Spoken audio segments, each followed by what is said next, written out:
तो स्टूडेंट्स हम देखेंगे कि एक हमने देखी थी कि उधर विशिष्ट चालकता और दूसरी हमारी क्या होती है, मोलर चालकता। तो अब हम देखेंगे कि मोलर चालकता क्या होती है। तो किसी विलयन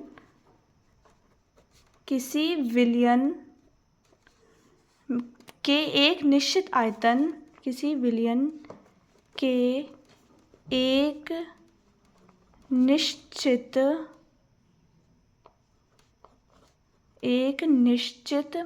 आयतन में उपस्थित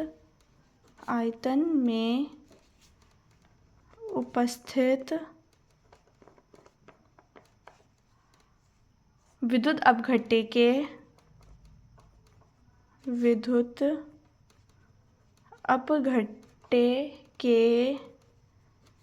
एक मोल द्वारा उपलब्ध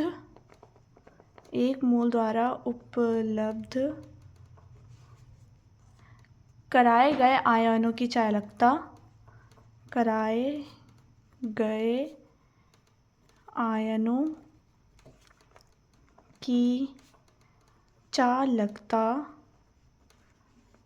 क्या कहलाती है, हमारी चालकता ही हमारी क्या कहलाती है, मोलर चालकता कहलाती है। ठीक है, यही हमारी हो गई मोलर चालकता। ठीक है, तो अब हम इसके समीकरण देखेंगे। तो delta M is equals to, kappa ले लेंगे हम यहाँ पे, इनटू आयतन, मतलब V आयतन। ठीक है, तो यह आ गए। अब V हमारा क्या है, V जो है हमारा विलयन का आयतन है। ठीक है, V क्या है हमारे विलयन का आयतन। ठीक है, और जिसमें विद्युत अपघट्य का एक मोल घुला हुआ है पहले से। ठीक है, जिसमें विद्युत अपघट्य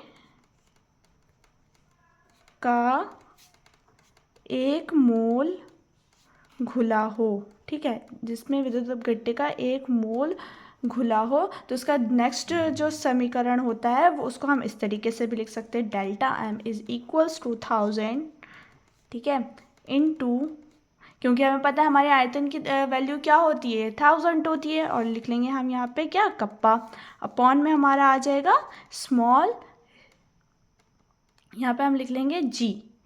ठीक है, अब क्या होता है सांद्रता की मोल लीटर में, ये क्या होता है हमारा सांद्रता की मोल लीटर में। ठीक है, तो अब हम यही हमारा क्या कहलाएगा, मोलर चालकता कहलाती है। बस इतना इजी सा है। विशिष्ट चालकता हमने आपको बताई थी वो होती है, ये मोलर चालकता होती है कि किसी विलयन के एक निश्चित आयतन में उपस्थित विद्युत अपघट्य के एक मोल द्वारा उपलब्ध कराए गए आयनों की चालकता ही हमारी क्या कहलाती है, मोलर चालकता। इसे हम ऐसे भी लिख सकते हैं और हम इसे ऐसे भी लिख सकते हैं। ठीक है।